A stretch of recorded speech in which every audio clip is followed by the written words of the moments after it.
فلا أقسم بمواقع النجوم وإنه لقسم لو تعلمون عظيم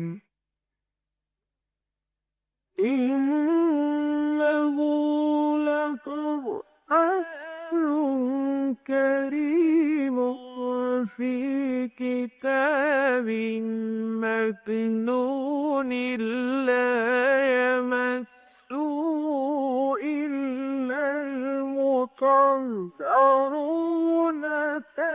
تنزيل من رب العالمين.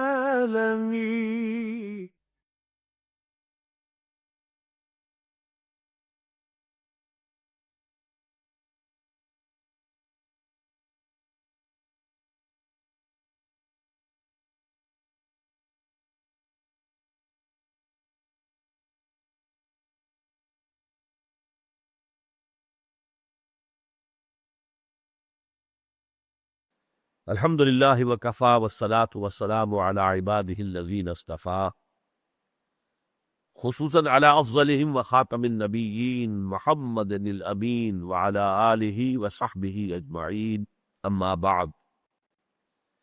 آپ کے علم میں ہے کہ ہم اس وقت سورہ آل عمران کے آخری رکوع کا مطالعہ کر رہے ہیں۔ یہ رکوع کل 11 آیات پر مشتمل۔ اعوذ باللہ من الشیطان الرجیم، بسم اللہ الرحمن الرحیم۔ فاستجاب لهم ربهم انی لا اضیع عمل عامل منکم من ذکر او انثى بعضکم من بعض، فالذین هاجروا واخرجوا من دیارهم واوذوا فی سبیلی وقاتلوا وقتلوا لأکفرن عنهم سیئاتهم وَلَأُدْخِلَنَّهُمْ جَنَّاتٍ تَجْرِي مِنْ تَحْتِهَا الْأَنْهَارُ ثَوَابًا مِنْ عِنْدِ اللَّهِ وَاللَّهُ عِنْدَهُ حُسْنُ الثَّوَابِ۔ لَا يَغُرَّنَّكَ تَقَلُّبُ الَّذِينَ كَفَرُوا فِي الْبِلَادِ مَتَاعٌ قَلِيلٌ ثُمَّ مَأْوَاهُمْ جَهَنَّمُ وَبِئْسَ الْمِهَادُ۔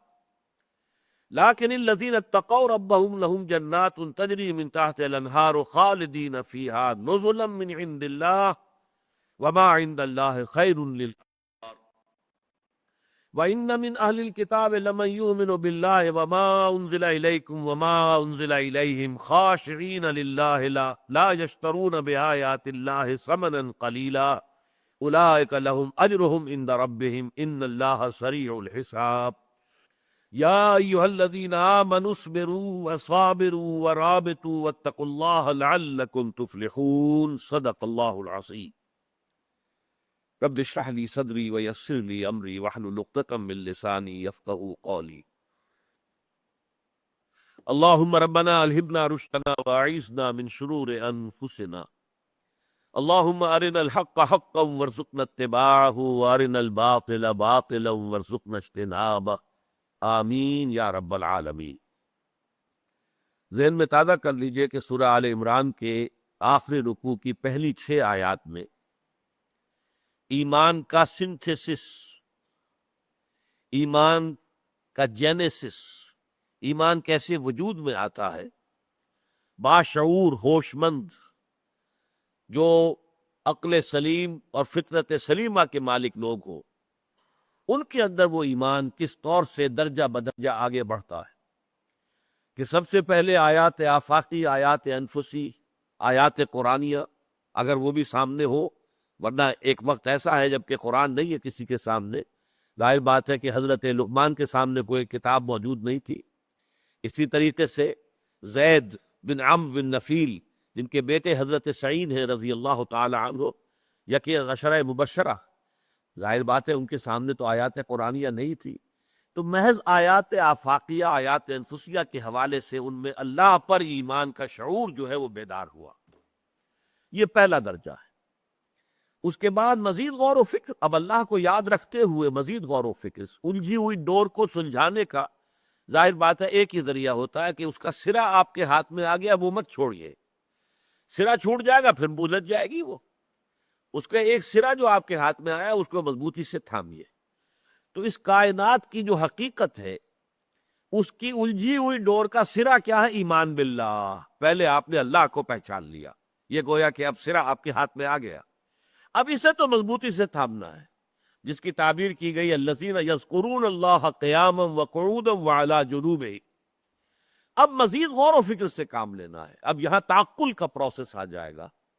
اس کے نتیجے میں انسان دوسرے ایمان تک بھی از خود پہنچ جاتا ہے. وہ اولو الالباب، ہوشمند لوگ، الذین یعقلون، باشعور لوگ، وہ اس نتیجے تک پہنچتے ہیں کہ انسانی اعمال ضائع ہونے والی شے نہیں ہے. اچھائی کا اچھا، برائی کا برا بدلہ نکلنا چاہیے. اور چونکہ وہ اس دنیا میں نہیں نکلتا نظر آتا، لہذا ایک دوسری زندگی ہونی چاہیے. یہاں سے گویا کہ ایمان باللہ کے بعد ایمان بالمعاد یا ایمان بالآخرت تک بھی ان کی رسائی.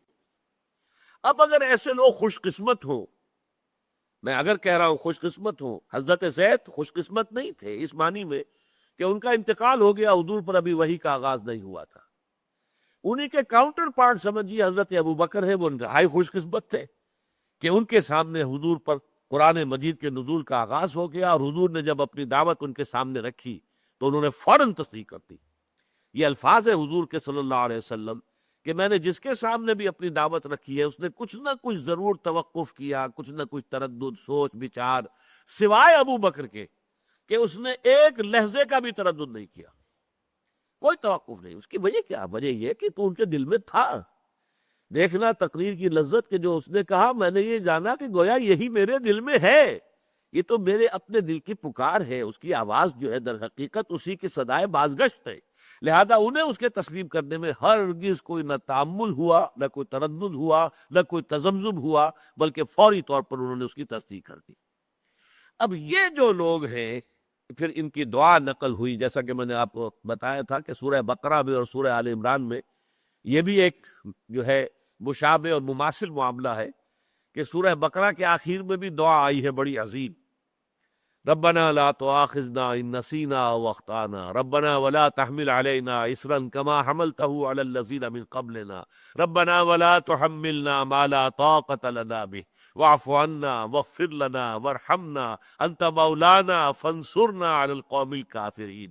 یہ طویل ترین دعا ہے جو قرآن مجید میں تلقین ہوئی ہے مسلمانوں، اور یہ صحیح ہے بالکل تناسب کے اعتبار سے، ریشو پروپورشن کے حساب سے بھی، کہ چونکہ طویل ترین سورت قرآن مجید کی سورہ بقرہ ہے، لہذا اسی کے اختتام پر یہ طویل ترین دعا جو ہے اللہ تعالیٰ نے تلقین فرمائی.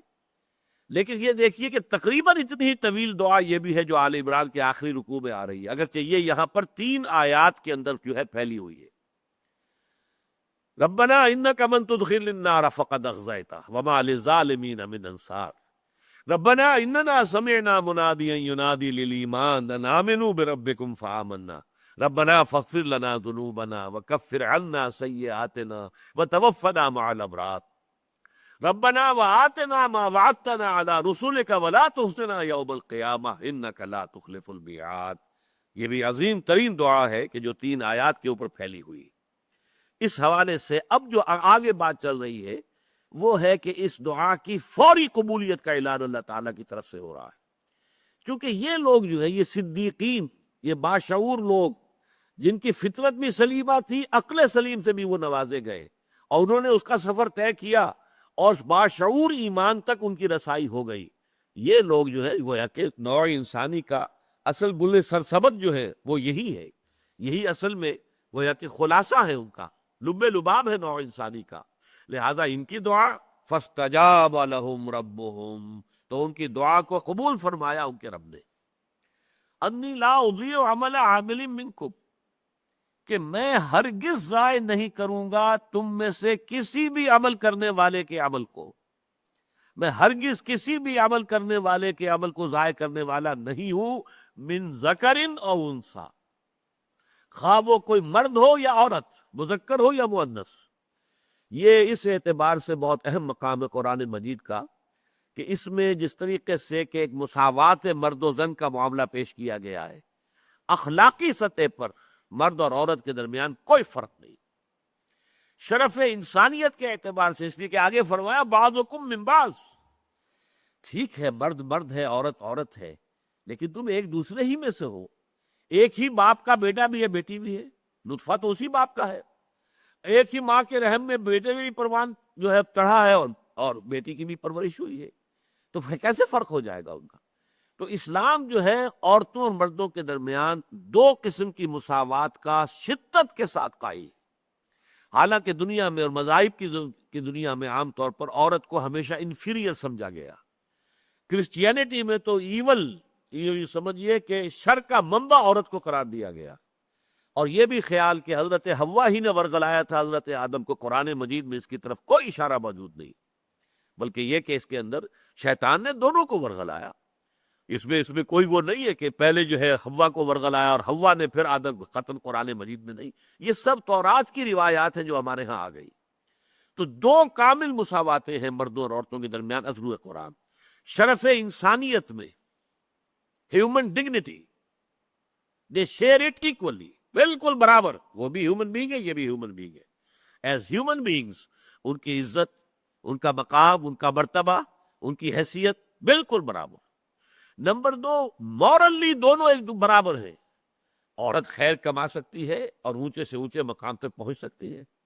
آپ کو معلوم ہے کہ سب سے اونچا مقام نبوت ہے، نبوت جو ہے وہ اب دروازہ اس کا بند ہو چکا، اور پہلے بھی وہ اپنی کوشش سے حاصل نہیں ہوتی تھی، وہ خالص وامی ہے تھی، اللہ جس کو چاہے نبوت دے دے۔ اس سے کم تر صدیقیت، عورت بھی پہنچ سکتی ہے، مرد بھی پہنچ سکتا ہے۔ مردوں میں اگر صدیق اکبر ہے ابو بکر، تو عورتوں میں الصدیقۃ الکبریٰ ہے حضرت خدیجہ الکبریٰ رضی اللہ تعالی عنہ، کوئی فرق نہیں۔ حضرت مریم صدیقہ، امہ صدیقہ، یہ قرآن مجید کی گواہی ہے۔ اسی طرح فرعون کی بیوی آسیہ جس کا ذکر ہے قرآن مجید کے اندر، سورہ تحریم کے اندر، یہ صدیقات میں سے ہیں، اللہ تعالیٰ کی وہ بندیاں کہ جنہوں نے وہ اونچا مقام حاصل کیا روحانی، کہ جو گویا کہ سب سے اونچا ہے مقام درجہ نبوت کے بعد۔ اور نبوت ظاہر بات ہے کہ انسان کے اپنے اکتساب کے دائرے کی شے نہیں ہے، وہ خالص واقعی چیز تھی۔ تو اس اعتبار سے نیکی کا چنانچہ آپ دیکھیں گے سورہ احزاب کے اندر ایک بڑی طویل آیت ہے، 10 چیزیں آئی ہیں، ان المسلمین والمسلمات والمومنین والمومنات والقانتین والقانتات والصائمین والصائمات، آیت مجھے یاد نہیں ہے اس وقت، 10 اوصاف ہیں اخلاقی طور پر، روحانی اعتبار سے، دینی اعتبار سے، جن میں برابر گردان کی گئی ہے۔ مسلمان مرد، مسلمان عورتیں، مومن مرد، مومن عورتیں، فرما بردار مرد، فرما بردار عورتیں، اور لذات دنیاوی سے کنارہ کش لینے والے مرد، لذات دنیاوی سے کنارہ کش لینے والی عورتیں، صبر کرنے والے مرد، صبر کرنے والی عورتیں، صدقہ دینے والے مرد، صدقہ دینے، یہ 10 اوصاف ہیں، اور گردان اسی لیے کی گئی کہ یہ خیال نہ رہے کہ اس کے اندر کوئی اونچا معاملہ ہے مردوں کا اور نیچا معاملہ ہے عورت کا۔ نہ معلوم کروڑوں اور اربوں انسان ہوں گے جو قیامت کے دن حضرت خدیجہ کا مقام دیکھیں گے تو معلوم ہوگا کہ اس قدر بلند مقام ہے خدیجہ کا، یہ بلند مقام ہے مریم کا، یہ بلند مقام ہے آسیہ کا، فاطمہ کا، عائشہ کا رضی اللہ تعالیٰ عنہ مجمعین۔ تو غور کیجئے، اس میں دو مساواتیں جو ہیں برا، البتہ جو تیسری مساوات مغربی تہذیب نے پیدا کی ہے وہ تباہ کن ہے۔ دنیاوی انتظامی اعتبار سے عورت اور مرد مساوی نہیں، یہ مل کر ایک خاندان کی بنیاد ڈالیں گے، ایک مرد ایک عورت، ازدواج سے ایک خاندان کی بنیاد بڑھے گی، ان کے ہاں اولاد ہوگی، خاندان بڑھے۔ اس میں انتظامی اعتبار سے ہیڈ آف دی فیملی مرد ہے، اور رجال قوامون علی النساء بما فضل اللہ بعضهم علی بعض وبما انفقوا من اموالهم۔ یہ ہے اصل میں وہ شے کہ جس کی نفی کر کے مغرب نے در حقیقت پورے اپنا جو معاشرتی نظام ہے، سماجی نظام ہے، عائلی نظام ہے، اس کو برباد کر کے رکھ لیا ہے۔ یہ جو مساوات ہے مرد و زن کی، اس کا اسلام قائل نہیں ہے انتظامی اعتبار سے۔ جیسے کہ آپ کو معلوم ہے تمام انسان برابر ہیں، آپ کا ہیڈ آف دی اسٹیٹ بھی ہوگا تو اگر الیکشن ہوگے تو اس کا بھی ایک ہی ووٹ ہوگا، اور کوئی اس کا کہیں اس کا مالی ہوگا، یا کوئی اس کے ہاں ٹوائلٹ صاف کرنے والا اگر کوئی خاک روم ہوگا اس کا بھی ایک ووٹ ہوگا، اس اعتبار سے برابر ہے۔ لیکن صدر صدر ہے اور وہ مالی یا خاک روم ہے، انتظامی اعتبار سے فرق رہے گا، افسر افسر ہے، ماتحت ماتحت ہے، انسان ہونے کی حیثیت سے برابر۔ چنانچہ انسان ہونے کی حیثیت سے مرد اور عورت برابر۔ نمبر 2، اخلاقی روحانی اعتبار سے مرد اور عورت برابر، البتہ انتظامی اعتبار سے خاندانی نظام کے اندر مرد کی قوامیت ہے، مرد کی حاکمیت ہے۔ اب یہاں چونکہ دین کا معاملہ ہے لہذا یہاں اس کو ایمفیسائز کیا گیا ہے، فَاسْتَجَابَ لَهُمْ رَبُّهُمْ أَنِّي لَا أُضِيعُ عَمَلَ عَامِلٍ مِّنكُم مِّن ذَكَرٍ أَوْ أُنثَىٰ بَعْضُكُم مِّن بَعْضٍ۔ تو ان کے رب نے ان کی دعاؤں کو شرف قبول عطا فرمایا کہ میں کسی بھی عمل تم میں سے کسی بھی عمل کرنے والے کے عمل کو ضائع کرنے والا نہیں ہوں، خواہ وہ مرد ہو خواہ عورت، اور تم ایک دوسرے ہی میں سے ہو، ایک ہی باپ کے نطفے سے بیٹا بھی ہے بیٹی بھی ہے، اور ایک ہی ماں کے رحم میں پرورش پائی ہے بیٹے نے بھی اور بیٹی نے بھی۔ لیکن اب اس کے بعد جو الفاظ آئے ہیں نا، اس میں اصل میں نقشہ کشی کی جا رہی ہے۔ ایک وہ تقلیدی ایمان والے ہم لوگ ہیں، ایمان بھی ہے بیٹھے بھی ہیں، کفر کے غلبہ جو ہے اس کو بھی برداشت کیے ہوئے ہیں، منکرات پھیل رہے ہو اس سے بھی ہمیں کوئی غرض نہیں، ہمیں اپنا دھندا، اپنی روٹی، اپنا کاروبار، اپنا پروفیشن، بس اس سے غرض۔ یہ ان لوگوں کا معاملہ یہ نہیں ہوتا۔ یہ لوگ سلیم الفطرت، سلیم العقل لوگ، جو گویا کہ یوں سمجھیے کہ گلے سرسبد ہیں نسل انسانی کے، یہ خلاصہ ہے، یہ اصل حاصل ہے۔ یہ جب ایمان لاتے ہیں تو پھر ان کی عملی زندگی کا نقشہ کیا ہے؟ ان کا جینا اور مرنا، ان کا جاگنا اور سونا، ان کا بھاگ دوڑ، ان کی محنت اور جد و جہد، ان کی قربانی، سب اللہ کے، جینا اللہ کے لیے، مرنا اللہ کے لیے۔ ان صلاتی و نسکی و محیایا و مماتی للہ رب العالمین۔ پھر اس حق کی اشاعت کے لیے اپنا وہ ایک ایک لمحہ اور اپنا جو بھی وسائل ہیں سب صرف کر دیں گے کہ یہ حق پھیلے دنیا میں، اور اس حق کو سربلند کرنے میں، اسے قائم کرنے میں، اس کے لیے اس کا بول بالا کرنے میں تن من دھن لگا دیں گے۔ یہ ان کا نقشہ ہوگا، وہ نقشہ ایکٹیوسٹ جسے آپ کہتے ہیں، وہ نقشہ ہوگا ایک بہت ہی فعال انسان کا، جو کسی نظریے کے لیے، اس کے فروغ کے لیے، اور پھر اس کی بنیاد پر قائم ہونے والے نظام کے لیے تن من دھن وقف کر دے۔ یہ الفاظ اس اعتبار سے بہت جو ہیں اہم ہیں۔ فالذین ہاجروا واخرجوا من دیارہم وأوذوا فی سبیلی وقاتلوا وقتلوا لأکفرن عنہم سیئاتہم ولأدخلنہم جنات تجری من تحتہا الانہار ثوابا من عند اللہ واللہ عندہ حسن الثواب۔ اب ذرا نوٹ کیجئے یہاں انداز کیا ہے، فقرے کی جو کنسٹرکشن ہے، کہ میں تو تم میں سے کسی بھی عمل کرنے والے کے کسی بھی عمل کو، چھوٹے سے چھوٹے عمل کو بھی ضائع کرنے والا نہیں ہوں۔ کجا وہ لوگ کہ جن کی شان یہ ہے، کجا وہ لوگ الذین ہاجروا، جنہوں نے میری راہ میں ہجرت کی، واخرجوا من دیارہم، اور وہ اپنے گھروں سے نکال دیے گئے، واوذوا فی سبیلی، اور جنہیں میری راہ میں ایذائیں پہنچائی گئی، وقاتلوا، اور جنہوں نے میرے دین کے لیے جنگ کی، وقتلوا، اور اپنی جانیں قربان کر دی۔ اب ظاہر بات ہے ان کا کیا کہنا، یعنی یہ کنسٹرکشن جو ہے جملے کی یہ ہے کہ میں تو کوئی مرد ہو کوئی عورت ہو، اس کے چھوٹے سے چھوٹے عمل کو بھی ضائع کرنے والا نہیں ہوں، سب کا پورا پورا بھرپور صلہ میں دوں گا، تو کجا یہ لوگ، ان کا کیا کہنا ہے جن لوگوں کی حالت یہ ہے کہ انہوں نے کوئی چیز بھی بچا کر نہیں رکھی۔ تو بچا بچا کے نہ رکھ اسے، تیرا آئینہ ہے وہ آئینہ کہ شکستہ ہو تو عزیز تر ہے نگاہ آئینہ ساز میں۔ اپنا تن من دھن قربان کر دیا، پوری زندگی لگا دی، نچھاور کر دی، تو ان کے کیا کہنے ہیں؟ ان کے لیے تو میرے جو وعدے ہیں بڑے پختہ ہیں۔ آپ کو معلوم ہے عربی زبان میں اس سے زیادہ تاکید کا اسلوب نہیں ہے۔ لَأُكَفِّرَنَّ، میں لازماً دور کر دوں گا ان سے ان کی برائیوں کو۔ لَأُكَفِّرَنَّ عَنْهُمْ سَيِّئَاتِهِمْ وَلَأُدْخِلَنَّهُمْ، اور لازماً داخل کروں گا انہیں ان باغات میں جن کے نیچے ندیاں بہتی ہوگی، ثواب من عند اللہ واللہ عندہ حسن الثواب، یہ اللہ کی طرف سے بدلہ ہوگا، اور یقیناً اللہ ہی کے پاس بہترین بدلہ ہے۔ اب یہ تو میں نے اس جو جملے کی کنسٹرکشن آپ کے سامنے رکھ دی کہ اصل کیا ہے، اس کی ترکیب کیا ہے، انالیسس، ترکیب نحوی، کہ اصل میں یہ کہ کوئی بھی چھوٹے سے چھوٹا عمل بھی ضائع ہونے والا نہیں، اور یہ عمل تو بہت بلند ہے، بہت بڑے ہیں، یہ تو چوٹی کے اعمال ہے۔ جنہوں نے ان کا جو ہے ان اعمال کا جن سے اظہار ہوا، ان کے کیا کہہ دیں، ان کے لیے تو میرا بدلہ جو ہے نہایت موقت۔ اب اس میں ذرا نوٹ کیجئے کہ یہ ساری چیزیں وہ ہیں جس میں مرد اور عورت برابر کے شریک رہے۔ ہجرت حبشہ میں آپ کو معلوم ہے حضرت عثمان رضی اللہ تعالیٰ عنہ ہجرت کر کے گئے، تو ان کے ساتھ ان کی اہلیہ حضور کی صاحبزادی حضرت رقیہ رضی اللہ تعالیٰ عنہ وہ بھی ساتھ تھی۔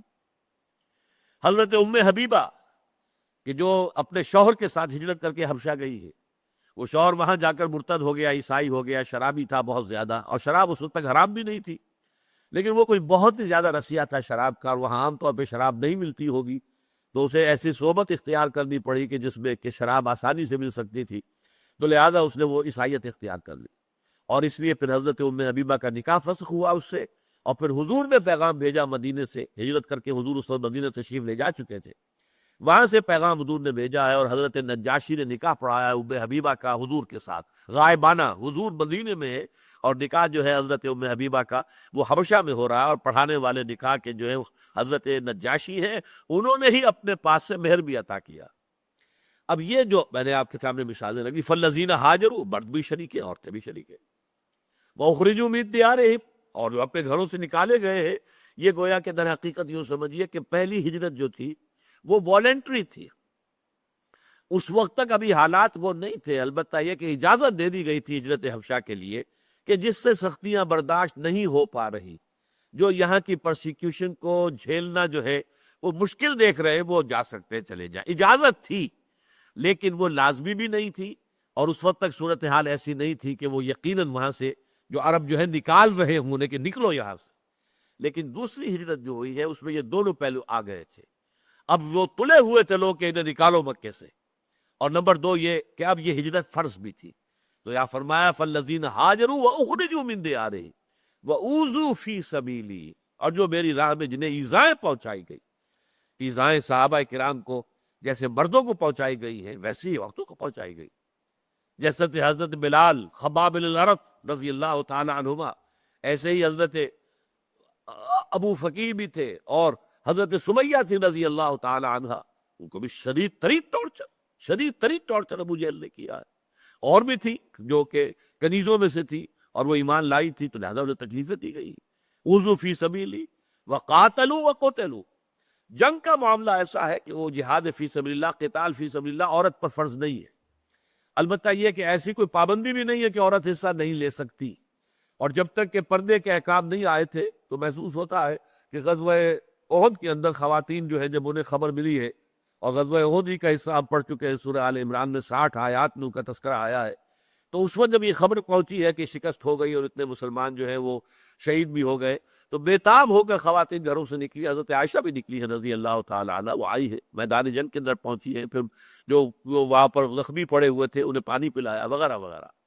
لیکن یہ کہ ظاہر بات ہے اصل قتال عورت پر فرض نہیں ہے، البتہ قتلو میں شامل ہیں عورتیں بھی۔ سب سے پہلا قتل جو ہوا ہے اسلام میں وہ ایک عورت ایک مرد کا، ایک شوہر ایک بیوی، حضرت یاسر رضی اللہ تعالی عنہ اور ان کی زوجہ محترمہ حضرت سمیہ رضی اللہ تعالی عنہ، یہ پہلا جوڑا ہے۔ جیسے میں نے کہا کہ ہجرت میں نہیں جوڑا، حضرت ابو بکر صدیق اور حضرت رقیہ رضی اللہ تعالی عنہ۔ اسی طریقے سے شہادت اولا، سب سے پہلی شہادت اللہ کی راہ میں قتل کیا جانا، یہ بھی ایک جوڑے کو یہ شہادت نصیب ہوئی، حضرت یاسر اور حضرت سمیہ رضی اللہ تعالی عنہ۔ تو یہاں در حقیقت جو نقشہ کھینچا گیا ہے میرے اور آپ کے لیے، اصل بات جو سوچنے کی ہے وہ یہ ہے کہ ایک ہمارا تعلق ہے دین کے ساتھ، بس نماز روزہ حج زکوٰۃ، باقی دین کا غلبہ بھئی نہیں ہے تو میں کیا کروں، میرے کیے سے تو نہیں ہو جائے گا، یہ دین منکرات پھیل رہے ہیں، میں خود کیا کریں، ہمارے پاس بھی اختیار نہیں ہے کہ منکرات کو ختم کر دیں، یہ سود پر سارا نظام چل رہا ہے، کیا کریں، ہم بے بس ہیں۔ لیکن ایک یہ ہے کہ اس بے بسی کا نتیجہ یہ نکلے کہ اپنی ساری محنت اب دنیا کمانے میں صرف ہو رہی ہے، اب دن رات جو ہے محنت ہے دنیا کمانے میں، یہ در حقیقت بالکل غلط نتیجہ ہے۔ آپ نظام باطل کے تحت اگر پھلنے پھولنے پنپنے اور پھیلنے کی کوشش کرتے ہیں تو گویا کہ آپ نے ذہناً اس نظام باطل کو قبول کر لیا ہے، اور آپ مجرم ہیں، پھر اس کو قبول کرنے ایبیٹرز ہیں، آپ ایبٹمنٹ کر رہے ہیں اس نظام کی۔ ہاں اگر یہ ہے کہ آپ نے دیکھا ہماری مجبوری ہے، مجبوری کی وجہ سے حسرت دل میں پیدا ہو جائے، یہ حسرت جو ہے پھر آگے بڑھے گی، کچھ تو کرو۔ کل ہی میں ایک جگہ پر پرسوں میں نے فیض کے یہ اشعار سنائے تھے، وہ بڑے اس وقت مجھے یاد آئے ہیں۔ دشنام نالا ہاؤ فریاد کچھ تو ہو، چیخے ہے درد ہے دلے برباد کچھ تو ہو۔ آخر ہمارے اندر کا وہ احساس کہ یہ کیا ہو رہا ہے، کیوں ہو رہا ہے، کبھی روئیں تو صحیح بیٹھ کر، کبھی خلوت کے اندر ہمارا اس احساس بے بسی کے اوپر ہی کچھ دو آنسو ہماری آنکھوں سے نکل آئے، ہم کچھ نہیں کر سکتے۔ جیسے حضرت زید نے کہا تھا اللہ میں تجھے پوجنا چاہتا ہوں، کیسے پوجوں یہ میں نہیں جانتا، اسی طرح اللہ میں چاہتا ہوں تیرے دین کو غالب کروں، کیسے کروں یہ مجھے معلوم نہیں۔ اگر یہ بات بھی ہو کسی درجے میں تو گویا کہ قلبی نفرت جو ہے اس نظام کے ساتھ انسان کے دل کے اندر ہے، تو یہ گویا کہ صحت کی علامت ہے۔ گویا کہ ابھی وہ انسان اندر کا انسان مرا نہیں ہے، فطرت ابھی مسخ نہیں ہوئی ہے۔ اب اس سے آگے قدم بڑھائے گا تو پھر کم سے کم زبان کھولے گا، بدی کے خلاف، برائی کے خلاف، نیکی کی تلقین کرے گا، بھلائی کی دعوت دے گا، اللہ تعالیٰ اس سے آگے توفیق دے گا۔ اگر اسے مل جاتا ہے کوئی گروہ، کوئی جماعت، یا وہ خود صاحب ہمت ہے اور کوئی جماعت قائم کر لیتا ہے کہ ہم مل جل کر جد و جہد کریں گے اور اس نظام کو جو ہے اس کے جڑوں سے اکھاڑ کر پھینکنے کی کوشش کریں گے، تو کیا کہنے، نتیجہ نکلے یا نہ نکلے اس سے کوئی بحث نہیں، قطعاً کوئی بحث نہیں۔ سینکڑوں انبیاء آئے کہ جن کی دعوت کا کوئی نتیجہ نہیں نکلا۔ لہذا یہ تو سوال خارج از ذہن رہنا چاہیے، خارج از بحث، کامیابی ناکامی اس کا تو یہاں سرے سے کوئی سوال ہی نہیں۔ سوال یہ ہے کہ آپ نے اپنے ایمان کا ثبوت دیا یا نہیں دیا۔ آپ کو جو صلاحیتیں اللہ نے دی تھی، جو بھی توانائیاں دی تھی، جو قوت دی تھی، جو وسائل دیے تھے، آپ نے اسے اللہ کے دین کے لیے صرف کیا یا دنیا کمانے کے لیے صرف کیا؟ یہ ہے، یوں سمجھیے کہ اصل جو سوال ہے، کانٹے دار سوال، کہ آپ کی توانائیاں لگی کدھر ہے؟ نتیجہ نکلنا دوسری بات ہے۔ ایسا بھی ہے دنیا میں بے شمار لوگ ہیں کہ جو صبح سے لے کر رات تک اور رات سے لے کے صبح تک ساری صلاحیتیں جو ہے دنیا کے لیے کھپاتے ہیں، دنیا پھر بھی نہیں ملتی۔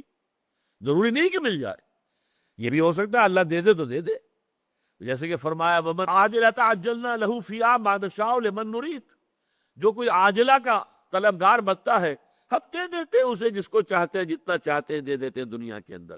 لیکن ایسا بھی ہوتا ہے کہ ساری عمر دنیا ہی کے پیچھے بھاگتے رہے، دوڑتے رہے، اور حلال اور حرام کی کوئی تمیز بھی نہیں کی، لیکن دنیا ہاتھ نہیں آئی۔ یہ بھی ہوتا، اور یہ بھی ہوتا کہ دنیا ہاتھ آ جاتی۔ لیکن سوال اصل میں یہ ہے، اگر تم نے اللہ کو پہچانا ہے، اللہ کو مانا ہے، اللہ پر تمہارے ایمان کا دعویٰ ہے، تو اللہ کے دین کے ساتھ اتنی کم سے کم غیرت اور حمیت تو ہونی چاہیے کہ حسرت ہو، دل میں رنج ہو۔ اگر یہ احساس بھی ختم ہو گیا، وہ آئے ناکامی متائے کارواں جاتا رہا، کارواں کے دل سے احساس زیاں جاتا رہا، یہ بھی ختم ہو گیا، تو اس کا تو مطلب یہ کہ سرے سے دل کے اندر ایمان رائی کے دانے کے برابر بھی نہیں۔ ہاں اگر یہ احساس زیاں ہوگا تو یہ کہیں کبھی نہ کبھی یہ بیج پھوٹے گا۔ اس سے پھر کم سے کم نہیں عن المنکر باللسان، دعوت الی المعروف باللسان، دعوت الی الخیر باللسان، اس کا آغاز تو ہو جائے گا، اور اس سے آگے اللہ تعالیٰ ہمت دے، کوئی گروہ بن جائے، کوئی جماعت بن جائے، کوئی حزب اللہ وجود میں آ جائے، یا آپ اس کو خود قائم کریں۔ ہو سکتا ہے کہ پھر بالید مقابلے کے لیے بھی میدان میں آنا ہو، اور پھر یہ کہ اپنی جانوں کا نذرانہ بھی پیش کرنا پڑے۔ لیکن یہ راستہ ہے کہ جو ناگزیر ہے ان لوگوں کے لیے جن کے ایمان کی یہاں بات ہو رہی۔ میں نے عرض کیا تھا اسی لیے ایک ایمان وہ تقلیدی ایمان ہے جو ہمیں وراثتاً مل گیا ہے، بس اللہ اللہ خیر صلاح۔ ایک ایمان وہ ہے جو ہمارے شعور کے اندر پیوست ہو گیا اور جس کی جڑیں ہمارے قلب کی گہرائیوں میں اتر گئی۔ یہ دو جو شکلیں اگر پیدا ہو جائے، یعنی دل اور دماغ دونوں کی ہم آہنگی کے ساتھ ایمان جب پیدا ہو جائے گا، تو پھر یہ کیفیت ہوگی فالذین ہاجروا واخرجوا من دیارہم واوذوا فی سبیلی وقاتلوا وقتلوا لأکفرن عنہم سیئاتہم۔ اب دیکھیے یہاں پر یہ بہت نوٹ وردی ہے یہ مقام۔ اللہ نے کوئی وعدہ نصرت کا نہیں کیا، کوئی وعدہ نصرت کا نہیں۔ نصرت کا وعدہ بہت بعد میں آیا ہے، یہ غزوہ احزاب کے بعد بات شروع ہوئی ہے، سورہ صف کے اندر آیا ہے وَأُخْرَىٰ تُحِبُّونَهَا نَصْرٌ مِّنَ اللَّهِ وَفَتْحٌ قَرِيبٌ۔ اب نصرت آیا چاہتی ہے اور قدم جو ہے تمہارے یہ فتح اور جو ہے یہ تمہارے قدم چوما چاہتی ہے، اس کے بعد، اس سے پہلے کوئی وعدہ نہیں۔ مکے میں ابھی آزمائش چل رہی ہے، سخت ترین، شہید بھی کر دیے گئے، مارے جا رہے ہیں، پیٹے جا رہے ہیں، دیکھتے ہوئے انگاروں پر لٹائے جا رہے ہیں، جانوروں کی لاشوں کی طرح گلے کے اندر رسی کا پندہ ڈال کر سڑکوں پر گلیوں پر گھسیٹا جا، سب کچھ ہو رہا ہے، کوئی اللہ کی طرف سے نصرت نہیں آئی۔ ابو جہل کا ہاتھ اللہ نے شل نہیں کیا، جبکہ وہ حضرت سمیہ کو یا حضرت یاسر کو جب ٹارچر کر رہا تھا، شدید ترین ٹارچر، ہاتھ شل نہیں ہوا، وہ ہاتھ چلتا رہا، وہ کوڑے لگاتا رہا، انہیں برچہ کھینچ کر مارا ہے۔ اول تو بیٹے کو سامنے، حضرت عمار کو سامنے ایک تنے کے ساتھ باندھ دیا انہیں، اور اس کے بعد ان کے نگاہوں کے سامنے ان کی والدہ حضرت سمیہ کو ننگا کیا ہے۔ یہ آنکھوں پہ ہاتھ لگائے انہوں نے بڑی مشکل سے اپنے آپ کو، لیکن یہ کہ بہرحال اس کے بعد جو ہے جب آخری بات اس نے کہی کہ سمیہ ایک دفعہ کہہ دو کہ ہاں تمہارے ان بتوں میں بھی کچھ حقیقت ہے، میں تمہیں چھوڑ دوں گا، تنگ آ گیا تھا۔ آخر حد ہوتی ہے ٹارچر کی بھی. جب تھک گیا بالکل تو اس نے کہا ایک دفعہ بھی انہوں نے تھوک دیا نہیں, اور اس نے پھر برچھا مارا, شرمگاہ کے اندر مارا ہے برچھا, اور ہلاک کر دیا, شہید کر دیا. تو یہاں کوئی نصرت کا وعدہ نہیں. نصرت کا وعدہ تو اللہ نے اچھی طرح ٹھوک بجا لیا, امتحان لے لیے, ان کو ہر طرح کی آزمائشوں میں سے گزار لیا. غزوہ احزاب کے موقع پر جو آزمائش ہوئی تھی, جیسی خوفناک صورتحال ڈیولپ ہو گئی تھی, اس کے بعد جب مسلمانوں نے ثبوت فراہم کر دیا اپنی ثابت قدمی کا, اپنے استقلال کا, تو پھر یہ ہے کہ وعدہ ہوا ہے. یہاں اصل شے کیا ہے؟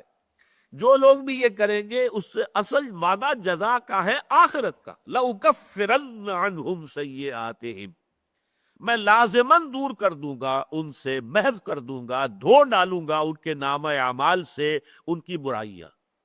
اب یہ بھی بہت عملی مسئلہ ہے.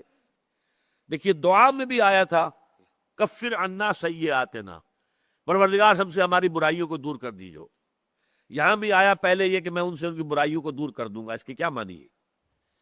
اس بلند ترین سطح کے انسان بھی معصوم نہیں ہوتے, فرشتے نہیں ہوتے, خطائیں سرزد ہو سکتی ہیں. نہ صرف کوئی تقصیر, کوئی گناہ بھی سرزد ہو سکتا. یہاں اصل میں بڑا فرق ہوگا زمین و آسمان کا. ایک دنیا میں نظام رہا ہے خانقاہی نظام, رگڑتے رہو اپنے آپ کو, مانجتے رہو مانجتے رہو مانجتے رہو مانجتے رہو, ساری عمر جو ہے مراقبے ہو رہے, چلے ہو رہے, شدید قسم کی ریاضتیں ہو رہی ہیں. تو وہ تو در حقیقت کچھ اور طرح کا معاملہ وہاں سے وجود میں آتا ہے.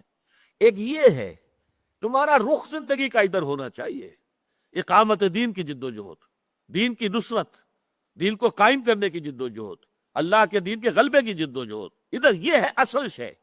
چلتے ہوئے کبھی پاؤں پھسل گیا, کسی خرابی میں انسان ملوث ہو گیا, کوئی جذبات کی راہ میں کبھی بہہ گیا, کبھی کوئی اور جو ہے کیفیت فوری طور پر جو ہے عارضی طور پر طاری ہو گئی, کوئی گناہ کر بیٹھا, یہ بعید نہیں ہے. وہ سیئات کا لفظ آ رہا ہے, کن لوگوں کا تذکرہ ہو رہا ہے؟ یہ تو نوع انسانی کے گناہ سرسبت ہے, سب سے اونچے چوٹی کے لوگ ہیں جن کا ذکر ہو رہا ہے, اولو الالباب, جن کے بارے میں یہاں پر یہ تذکرہ ہو رہا ہے, جن کی شان یہ فالذین ہاجروا واخرجوا من دیارہم واوذوا فی سبیلی وقاتلوا وقتلوا. لیکن لأکفرن عنہم سیئاتہم, خطائیں, گناہ, کہیں پاؤں کا پھسل جانا, یہ ان سے بعید نہیں ہے. لہذا ان کے دامن پر جو بھی دھبے ہوں گے, ان کے نام اعمال پر اگر کئی دھبے ہوں گے ہم صاف کر دیں گے, دھو دیں گے. لنکفرن عنہم سیئاتہم. تو ایک وہ جو ہوتا ہے معاملہ کہ کوئی شے ہم سنتے ہیں فلاں بہت بڑے اللہ کے پہنچے ہوئے آدمی تھے, اور کوئی کھانا انہوں نے کھایا تو کہیں اس کے اندر مشکوک سی کوئی شے تھی, فوراً الٹی ہو گئی. اب یہ قصے کہانیاں تو ہے دنیا میں, لیکن یہ کہ عالم واقعہ کے اندر حضور کو زہر دیا گیا, الٹی نہیں ہوئی, وہ زہر بھی آپ نے کھا لیا. یہ معاملہ جو ہے یہ بالکل ایک سپر نیچرل قسم کا جو آتا ہے تصور ہمارے سامنے, اور وہ کہانیوں کی شکل میں, قصوں کے سلسلے میں اس طریقے سے جو ہے وہ ایک نقشہ کھینچا گیا. وہ نقشہ عالم واقعہ کے اندر آپ کو نہیں ملے گا. انسان تو وہی ملیں گے جن کو کہا گیا ہے کہ الانسان مرکب من النسیان والخطا, نسیان اور خطا دونوں کا مرکب ہے انسان, لازماً خطا ہو جائے گی. حضور کی حدیث ہے کل بنی آدم خطاؤون وخیر الخطائین التوابون, تمام بنو آدم جو ہے انتہائی خطا کار ہے, ہاں ان خطا کاروں میں بہتر وہ ہے جو توبہ کرتے ہیں, رجوع کرتے ہیں, لوٹتے ہیں, پلٹتے ہیں, اصلاح کرتے ہیں. اور وہی بات, نقشہ وہی ہو, رخ وہی ہو, چل ادھر ہی رہے ہو, کہیں گر گئے اٹھ گئے, کہیں پاؤں پھسل گیا فوراً اٹھے.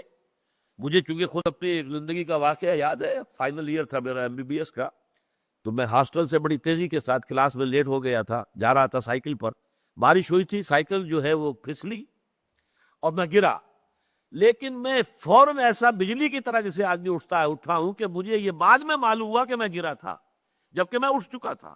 یہ ہوتا ہے انسان کا ایک طرز عمل, فوراً گرتے ہی فوراً اٹھنا. اس کو ہی سورہ نساء اگلی آیت سورت آ رہی ہے, اس میں فرمایا گیا کہ انما التوبۃ علی اللہ للذین یعملون السوء بجہالۃ ثم یتوبون من قریب.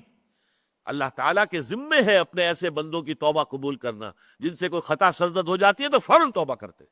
تو یہ فوری توبہ جو ہے, اور اس کے پھر یہ ہو سکتا ہے انسان پھر انسان رہے گا, ایک دفعہ توبہ کرنے کے بعد اور خلوص سے دل سے توبہ کی, ہو سکتا ہے بعد میں پھر کبھی اس کا پاؤں پھسل جائے. انسان سے یہ چیزیں جب تک کہ موت نہیں آ جاتی ختم ہونے والی نہیں ہے. انسان کے ساتھ شیطان بھی لگا ہوا ہے مسلسل, انسان کے ساتھ اس کا نفس امارہ بھی لگا ہوا ہے مسلسل، آخری وقت تک، آخری دم تک وہ ساتھ دے گا آپ کا، آپ کے پیچھے لگا رہے گا. ان النفس لامارۃ بالسوء. لہذا بہت قابل توجہ ہے یہ.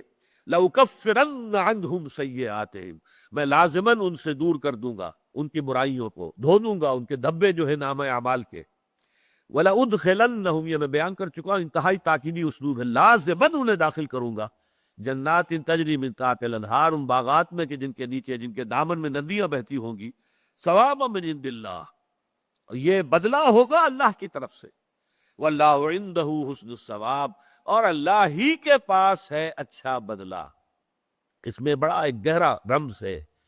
دیکھیے دنیا میں ہم جو کام کرتے ہیں، کبھی کوئی کام اپنے دوست کا کوئی کام کر رہے ہیں اس توقع میں کہ کبھی میرا اب یہ دوست جو ہے یہ بھی میرے کسی کام آئے گا.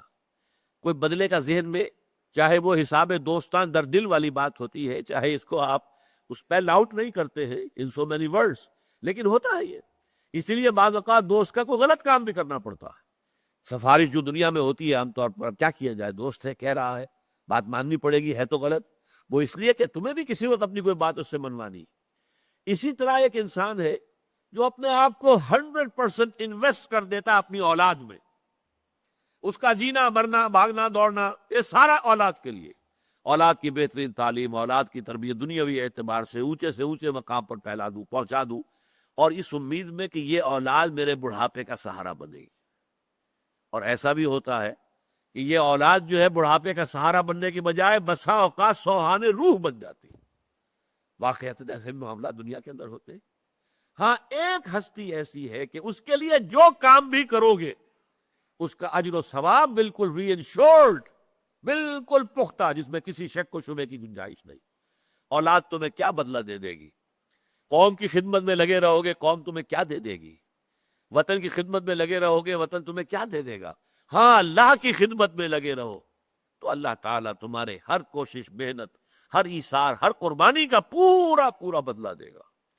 واللہ عندہ، اس کو کہتے ہیں اسلوب حصر، اللہ ہی ہے جس کے پاس اچھا ثواب موجود ہے، اور کسی کے پاس ثواب ہے ہی نہیں، دینے کو ہے کیا؟ کوئی کیا دے دے گا تمہیں؟ آپ نے پڑھا ہوگا ہسٹری آف انگلینڈ میں کہ ایک بادشاہ تھا بہت لالچی، اور اس کا ایک وزیر تھا جو بہت مشہور تھا اسی میں کہ وہ ہر طریقے سے جائز ناجائز ہتھ کنڈوں سے لوگوں کی دولت گھسیٹتا تھا اور بادشاہ کا خزانہ بھرتا تھا. لیکن بڑھاپے میں آ کر پھر وہ بادشاہ کا معتوب ہو گیا، اس کے اوپر جو ہے بادشاہ کا عتاب نازل ہوا. تو اس نے کہا بہت حسرت سے، Had I served God as I served the king، اگر جیسے کہ میں نے بادشاہ کی خدمت کی تھی، اگر میں نے کہیں خدا کی خدمت کی ہوتی تو مجھے اس بڑھاپے کی عمر میں اس طرح ذلیل و خوار نہ کرتا. وہ اللہ تعالیٰ جو ہے اس کے لیے جو محنت کی جائے گی یقیناً اس کا بھرپور صلہ مل جائے گا. واللہ عندہ حسن الثواب.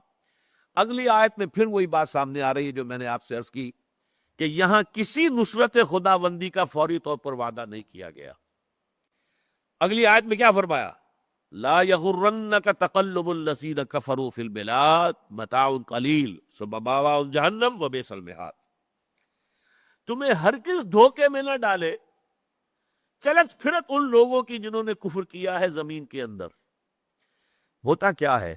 اب دیکھیے مکی دور دیکھیے، مسلمان اللہ کے ماننے والے رسول کے دامن سے وابستہ مارے جا رہے ہیں، پیٹے جا رہے ہیں، بھوکے رکھے جا رہے ہیں، اور کفار بدماش اور وہ مشرکین دلدلاتے پھر رہے ہیں، ان کی جو ہے عیش ہو رہے ہیں، بہترین کھا رہے ہیں.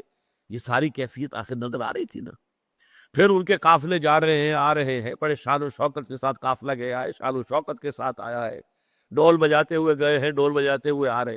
تو دیکھنے والے کے دل پر اس کا ایک اثر ہوتا ہے. یہ دنیا میں ہر مرحلے پر جب بھی کوئی تحریک ہوگی، دین کے لیے کام کرنے والوں کو اس نفسیاتی صورتحال سے سابقہ لازماً پیش آئے. ان لوگوں کے لیے عیش ہے، ان کے لیے آرام ہے، ان کے لیے دنیا میں ان کے چرچے ہیں، ان کی پذیرائی مل رہی ہے، ان کے لیے جو ہے وہ ریسیپشنز جو ہے ارینج کیے جا رہے ہیں، ان کو سپاس نامے پیش کیے جا رہے ہیں. یہ چلت پھرت، یہ ایاب و ذہاب، یہ رونقیں، یہ ان کے اندر جو شان و شوکت کے مظاہر نظر آتے ہیں، اس سے نفسیاتی طور پر جو انسان پر اثر پڑتا ہے اس کا جواب ہے یہ آیت.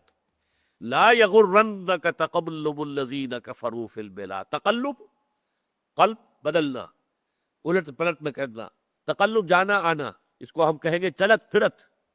زمین میں ملکوں میں چلت پھرت کیسے دن دناتے پھر رہے ہیں، کیسے آج یہاں ہیں، کل وہاں ہیں، پرسوں وہاں ہیں. ابھی میں چند دن پہلے میں ٹوکیو میں تھا، اس کے بعد پھر میں سول میں تھا، اور پھر میں یہاں آیا تھا، پھر میں نے وہاں کیا ہے، پھر میں پیرس میں تھا.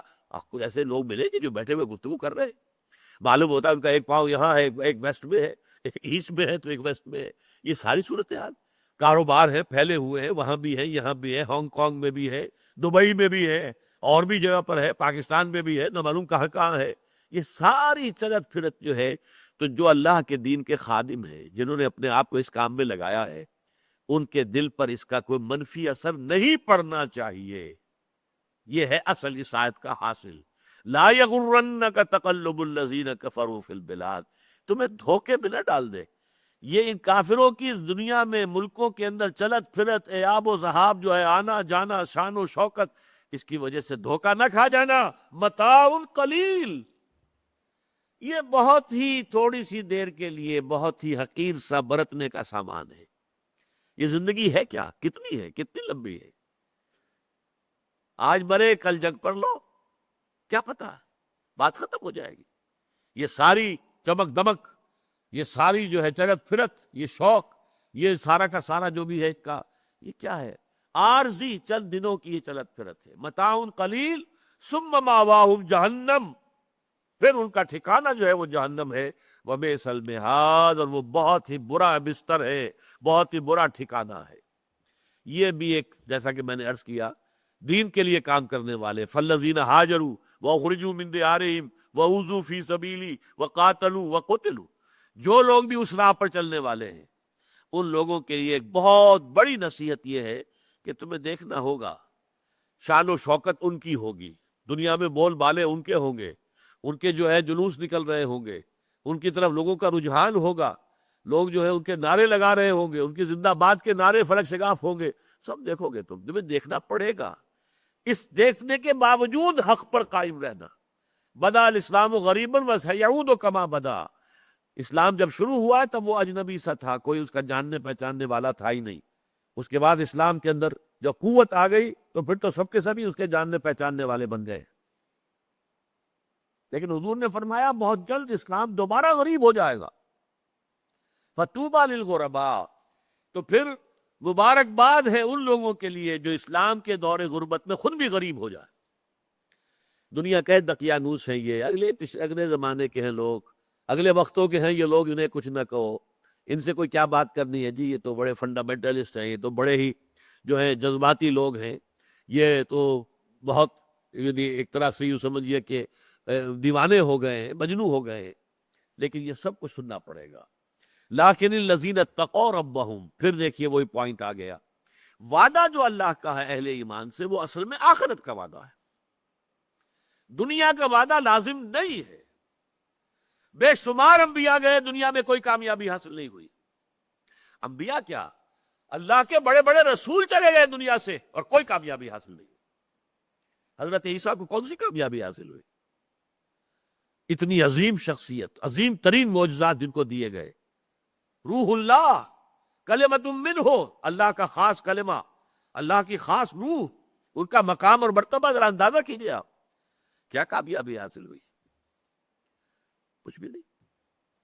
دنیا کی کامیابی کی کوئی گارنٹی نہیں ہے قطعاً. جو لوگ اس کو اپنا مقصود بنا لیتے ہیں وہ پھر گھبرا بھی جاتے ہیں، پھر فرسٹریشن ہوتی ہے، پھر ناکامی کی وجہ سے ڈپریشن آتی ہے. یہ کیا ہوا، میں کچھ نہیں کر سکا، میں نے اپنی زندگی لگا دی پوری، کچھ حاصل نہیں ہوا. اس کے نتیجے میں پھر انسان کے اعصاب جواب دے جاتے ہیں. یا یہ پھر ہوگا انسان پھر سوچتا ہے کہ سیدھے راستے سے نہیں ہو رہا، کسی ٹیڑھی انگلیوں سے گھی نکالوں، کوئی بائی ہک اور بائی کروک، جیسے کہ فٹ بالر جو ہے یا ہاکی کھیلنے والا جو ہے وہ اپنی بال کو کیری کرتا ہے، ادھر سے ادھر سے، ادھر سے ادھر سے، کہیں سے ہو کر نکل جاؤ، کامیابی حاصل ہونی چاہیے. بس یہ سب سے بڑا خناس ہے جو دماغ میں پیدا ہوتا ہے، جس سے تحریکیں برباد ہو کر رہ جاتی ہیں.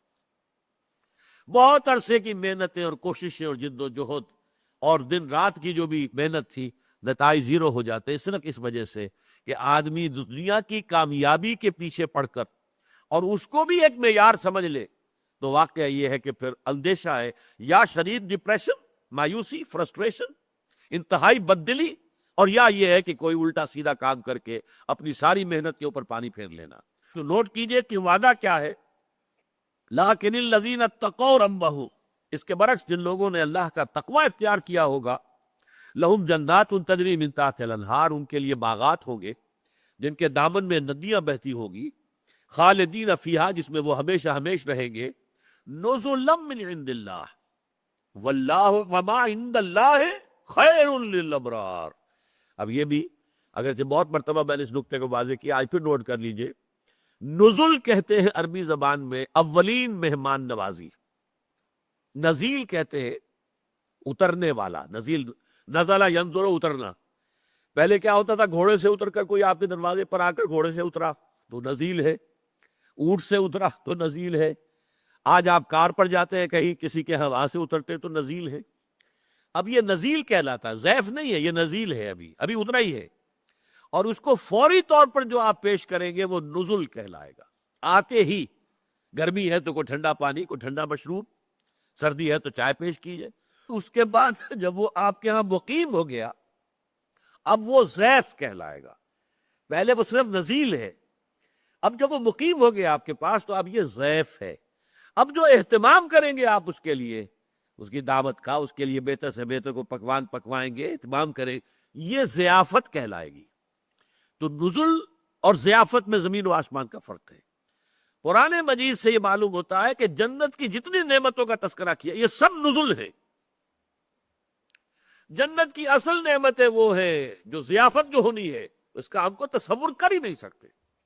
ما لا عین رات ولا اذن سمعت وما خطر علی قلب بشر، جو نہ کسی آنکھ نے دیکھی، نہ کسی کان نے سنی، نہ کسی انسان کے دل پر ان کا کوئی احساس تک وارد ہوا، وہ نعمتیں ہیں وہاں. وہ کیسے بیان کرے؟ تم کیسے سمجھو گے انہیں جب تمہارے دائرے تجربے کے اندر وہ شے ہے ہی نہیں؟ تو کیسے سمجھو گے؟ اس کو کہا وما عند اللہ، جو اللہ کے پاس ہے. یہ تو نزل ہے، فوراً جو مل جائے گا. لیکن جو اللہ کے پاس ہے، جو اصل نعمتیں ہیں، جیسے کہ فرمایا گیا ہے سورہ سجدہ میں، فلا تعلم نفس ما اخفی لهم من قرۃ اعین، کوئی نفس، کوئی جان نہیں جانتی کہ اللہ نے ان کے لیے آنکھوں کی کیا کیا ٹھنڈکیں جو ہے وہاں فراہم کر رکھی ہے. کوئی نہیں جانتا. قرآن میں موجود ہو گیا، یہ قرآن کے حوالے سے بھی آ گیا، لا تعلم نفس ما اخفی لهم من قرۃ اعین. اور حدیث میں آپ کو سنا چکا ہوں، ما لا عین رات ولا اذن سمعت وما خطر علی قلب بشر. وہ اصل نعمتیں وہ ہے. البتہ یہ پانی اور ٹھنڈا اور شہد اور شراب جو ہے جس میں نشہ نہیں ہے، جس میں بہکنا نہیں ہے، سرور ہے، یہ اچھے سے اچھے کھانے، یہ بیوے، یہ حوریں، یہ غلمان، یہ سب کیا ہے؟ یہ نزل کے درجے کی چیزیں. نزلا من عند اللہ، یہ اللہ کی طرف سے مہمان نوازی ہوگی فوری. ہاں وما عند اللہ، اور جو اللہ کے پاس ہے، خیر للابرار، وہ کہیں بہتر ہے ان ابرار کے لیے. ابرار وہ لوگ جنہوں کے وفادار بندے اللہ کے. بار اور بر کا لفظ آتا ہے وفاداری کے لیے. وہ لوگ جو وفادار تھے، جنہوں نے اللہ کے دین کا جھنڈا اٹھایا دنیا میں، اس کی سربلندی کی کوشش کی، اللہ کی تعلیم کو دنیا میں عام کیا، اللہ کے دین کو قائم کرنے کے لیے جد و جہد کی، اپنی زندگی لگا دی. قائم کر سکے یا نہیں کر سکے اس سے کوئی غرض نہیں، کوئی بحث نہیں، کوئی دلچسپی نہیں. انہوں نے اپنے آپ کو لگا دیا اس کام کے اندر. وہ ابرار ہیں، وہ وفادار ہیں. وَإِنَّ مِنْ أَهْلِ الْكِتَابِ لَمَنْ يُؤْمِنُ بِاللَّهِ وَمَا أُنزِلَ إِلَيْكُمْ وَمَا أُنزِلَ إِلَيْهِمْ خَاشِعِينَ لِلَّهِ لَا يَشْتَرُونَ بِآيَاتِ اللَّهِ ثَمَنًا قَلِيلًا أُولَٰئِكَ لَهُمْ أَجْرُهُمْ عِندَ رَبِّهِمْ إِنَّ اللَّهَ سَرِيعُ الْحِسَابِ.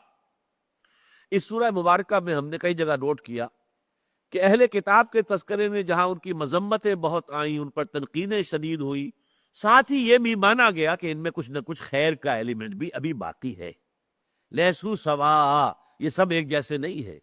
من اہل الکتاب امت قائمۃ، ہے ایسے اہل کتاب میں سے کہ جو راتوں کو کھڑے رہتے ہیں اپنے رب کے حضور کے ساتھ حضور میں. اسی طرح ومنہم من ان تامنہ بدینار لا یؤدہ الیک ومنہم من ان تامنہ بقنطار یؤدہ الیک. ان میں سے ایسے لوگ بھی ہیں کہ انہیں اگر ہزاروں ڈھیروں سونا ان کے پاس رکھوا دو گے امانت کے طور پر تو یہ جوں کا تو واپس کر دیں گے، خیانت نہیں کریں گے. لیکن ان میں سے ایسے بھی ہیں کہ ایک دینار بھی اگر رکھوا دیا ان کے پاس تو پھر واپس نہیں لے سکتے جب تک کہ ان کے سروں پر مسلط نہ ہو جاؤ. طاقت سے نکلوا لو تو نکلوا لو، وَمِنْهُمْ مَنْ إِنْ تَأْمَنْهُ بِدِينَارٍ لَا يُؤَدِّهِ إِلَيْكَ إِلَّا مَا دُمْتَ عَلَيْهِ قَائِمًا، ان کے سروں پر سوار ہو جاؤ تو نکلوا لو ورنہ وہ نہیں دیں گے۔ تو اچھے بھی تھے برے بھی تھے، وہ اچھے جو تھے رفتہ رفتہ وہ اسلام لے آئے، ایمان میں داخل ہو گئے۔ اب یہاں بھی یہ چونکہ یوں سمجھیے کہ پوری سورت کے لیے اختتامی آیات ہے یہ، تو اس میں ان کا بھی ذکر ہو گیا۔ یقیناً اہل کتاب میں بھی ایسے لوگ موجود ہیں جو ایمان رکھتے ہیں اللہ پر، اور اس پر بھی جو ہے مسلمانوں تمہاری طرف نازل کیا گیا، اور اس پر بھی کہ جو ان کی طرف نازل کیا گیا تھا، اور اللہ تعالیٰ کے سامنے عاجزی کرنے والے ہیں۔ لا یشترون بآیات اللہ ثمنا قلیلا، اللہ کی آیات کو حقیر سی قیمت کے عوض فروخت نہیں کرتے۔ اولئک لہم اجرہم عند ربہم، یہ وہ لوگ ہیں کہ جن کا اجر ان کے رب کے پاس محفوظ ہے۔ بلکہ بعض احادیث میں آیا ہے، بعض جگہ قرآن میں بھی اشارے ہیں کہ ان کے لیے دوہرا اجر ہے۔ ایک صاحب کتاب تھا، موسیٰ کا ماننے والا، عیسیٰ کا ماننے والا، اور پھر وہ حضور پر بھی ایمان لیا، اس کو دوہرا اجر ملے گا۔ تو اس اعتبار سے اللہ تعالیٰ نے ان کو ایک درجہ عطا فرمایا ہے۔ ان اللہ سریع الحساب، اور اللہ تعالیٰ کو حساب چکاتے دیر نہیں لگتی۔ یہ اللہ تعالیٰ کا اجر جو ہے یہ کہ بہت لمبے چوڑی جمع تقسیم اس میں نہیں ہونی ہے۔ وہ کمپیوٹرز جو ہیں اللہ کے، وہ کوئی بہت ہی بڑے کمپیوٹرز ہیں، آنے واحد کے اندر آپ کا پورا کچا چٹھا آپ کے سامنے ہوگا۔ اب آخری آیت آئی ہے، اور یہ سمجھیے کہ بہترین اختتام ہے اس سورہ مبارکہ کا۔ یا ایھا الذین آمنوا اصبروا وصابروا ورابطوا واتقوا اللہ لعلکم تفلحون۔ پہلی بات تو یہ نوٹ کیجئے کہ یہ میں نے قرآن مجید میں کئی جگہ دیکھا ہے، چار الفاظ اس طریقے سے جڑ کر آنا، جیسے سورۃ العصر، والعصر ان الانسان لفی خسر الا الذین آمنوا وعملوا الصالحات وتواصوا بالحق وتواصوا بالصبر، چار چیز۔ سورہ حج کی لاسٹ بٹ ون آیت، چار چیزیں۔ یا ایھا الذین آمنوا ارکعوا واسجدوا واعبدوا ربکم وافعلوا الخیر لعلکم تفلحون۔ اسی طرح حضور کے ساتھ ہمارے تعلق کی بنیادیں چار، فالذین آمنوا بہ وعزروہ ونصروہ واتبعوا النور الذی انزل معہ اولئک هم المفلحون۔ یہاں بھی وہی چار باتیں ہیں۔ یا ایھا الذین آمنوا اصبروا وصابروا ورابطوا واتقوا اللہ۔ پہلا صبر کرو۔ ظاہر بات ہے اللہ کی راہ میں محنت نہیں ہو سکتی جب تک صبر نہ کیا جائے۔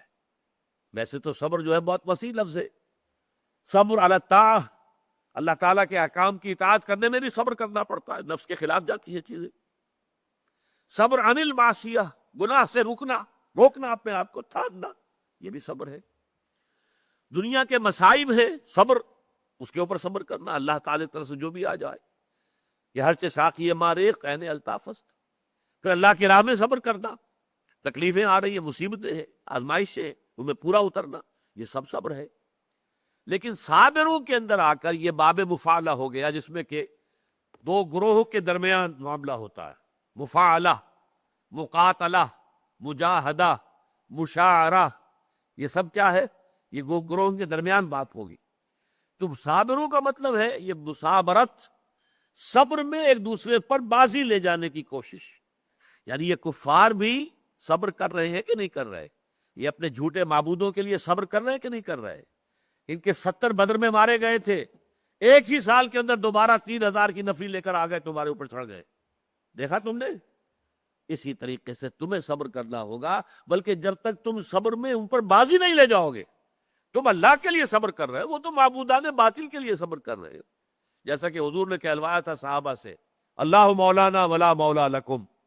جب یہ جو غزوہ احد کے اندر جب ایک شکست ہوئی ہے اور تکلیف پہنچی ہے مسلمانوں کو، جب واپس جاتے ہوئے ابو سفیان جو اس وقت سپہ سالار تھے، بعد میں ایمان لے آئے، اس وقت انہوں نے نعرے لگوائے اعلی حبل۔ صحابہ خاموش تھے، حضور نے فرمایا تم جواب دو، جی ہم کیا کہیں؟ کہو اللہ اعلی واجل، نہیں اللہ ہے سب سے بلند اور بالا اور اجل۔ پھر اس نے کہا لنا عزا ولا عزا لکم، اے مسلمانوں ہماری دیوی ہے عزا، وہ ہماری مددگار ہے، تمہاری کوئی عزا ہے ہی نہیں، تمہاری کوئی پوچھنے والی ہے ہی نہیں، تمہیں کوئی مدد دینے والی ہے ہی نہیں۔ تو حضور نے فرمایا جواب دو اللہ مولانا ولا مولا لکم، اللہ ہمارا مولا ہے، تمہارا کوئی مولا نہیں۔